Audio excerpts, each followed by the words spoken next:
Hello everyone, welcome to my channel function my world. चलो love story of werewolf and vampire function FF के part 17 को start करते हैं।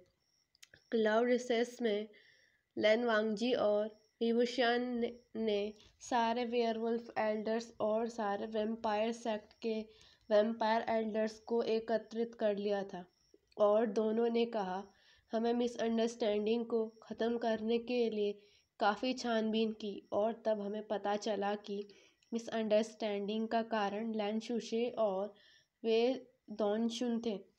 बाकी का सारा सच ये दोनों ही आपको बताएंगे। तब लैन सुशी को सबके सामने लाया जाता है। जब से मैंने लैनी को देखा था तो मुझे लैनी पसंद आ गई थी। मैंने कई बार उससे अपने लव को कन्फेस करा पर वो मुझे भाई पर मैंने कभी उससे अपने नहीं मारा। उनसे शादी कर ली और मैं कुछ न कर सका। उसके बाद वे दोनशुन कहना शुरू करता है, मैं जब ब्रदर वे चांगसे के साथ लैन सेक्ट में चिंगहनजुन और ई की शादी में आया था तो मुझे कांग्से सेरन पसंद आई थी। मैंने बाद में मेरे ब्रदर को भी पसंद गई। वैम्पायर सेक्ट में पहुंचने के बाद मैंने ब्रदर से बात की तो ब्रदर ने मेरे और कांग्से सेरन की शादी कराने से मना कर दिया और मेरी शादी सॉन्ग सेक्ट की किंग की बेटी सोंग चू से करा दी। मुझे बदला लेना था। तब मुझे शुशे के बारे में हम दोनों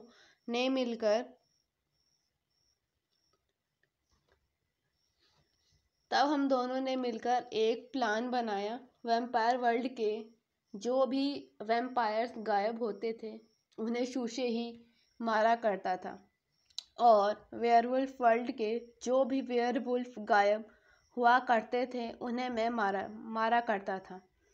हम ये काम 1 से 2 महीने तक करते रहे। टाइम के साथ साथ दोनों दुनियाओं को ये लगने लगा कि दोनों किंग एक दूसरे को धोखा दे रहे हैं और वार शुरू हो गई।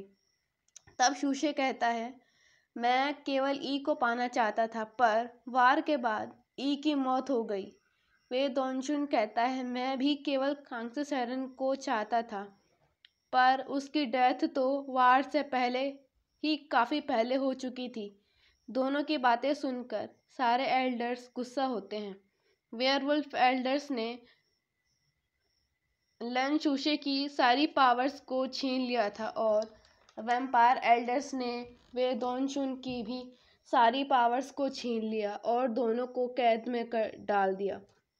अब सारी मिसअंडरस्टैंडिंग क्लियर हो चुकी थी। लैन चिरन को अब गिल्ट होने लगता है और वो घोषणा करता है कि अब से 2 मंथ बाद विवुशियान और वांगजी की विधिवत सगाई होगी और सगाई के 6 महीने बाद दोनों की शादी हो जाएगी। समय ऐसे ही बीतने लगता है। 2 महीने भी बीत गए। वांगजी और विवुशियान की सगाई हो जाती है। दोनों की सगाई में सारे वैम्पायर वर्ल्ड के एल्डर्स और वियरवुल्फ वर्ल्ड के भी एल्डर्स आए थे। सबने दोनों को खूब आशीर्वाद दिया। विवुशियान और वांगजी ये घोषणा भी करते हैं कि विंग के बाद वैम्पायर किंगडम का किंग आयुआन होगा और उसका राइट हैंड युआन होगा। ऐसे ही समय बीतने लगता है।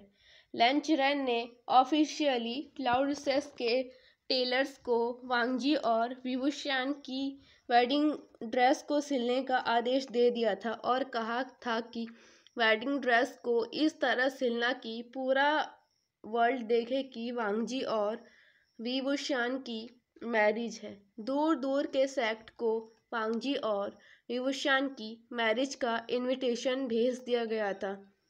क्लाउड सेस पाया जा रहा था। जिंगशी को रेनोवेट किया जा रहा था। अब समय बीतने लगता है और दोनों की मैरिज को कुछ वीक्स ही बचे थे। तरह तरह के फूड के ऑर्डर्स दे दिए गए थे। दूर दूर से फ्रूट वाइन लाने के भी ऑर्डर दे दिए गए थे। हालांकि लैन सेक्ट के लोग अल्कोहल नहीं पीते थे, तो उन्होंने अपने लिए कई तरह की हर्बल टी के ऑर्डर दिए थे और लैंडसेक्ट के सभी लोगों ने अपने लिए रेड रोब्स सिलवा दिए थे। भले ही लैंडसेक्ट के लोग वाइट ड्रेस पहना करते थे, पर इस फंक्शन के टाइम वे लोग भी अपने लिए रेड रोब सिलवाते हैं। वांगजी और व्यूशान के रोब्स भी सिलकर आ गए थे। रोब्स रेड थे, उन पर गोल्डन कलर की एम्ब्रॉयडरी की हुई थी। विंग के लिए ज्वेलरी भी आ गई थी। फूड भी प्रिपेयर हो चुके थे। आज व्यूशान और वांगजी की मैरिज डे था। पिछले कुछ दिनों से दोनों को अलग अलग रूम में रहना पड़ रहा था।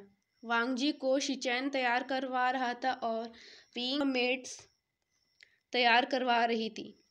दोनों ने हर्बल बाथ भी लिया, कई एरोमा फ्लावर से भी बाथ लिया। फिर दोनों को क्लीन वाटर से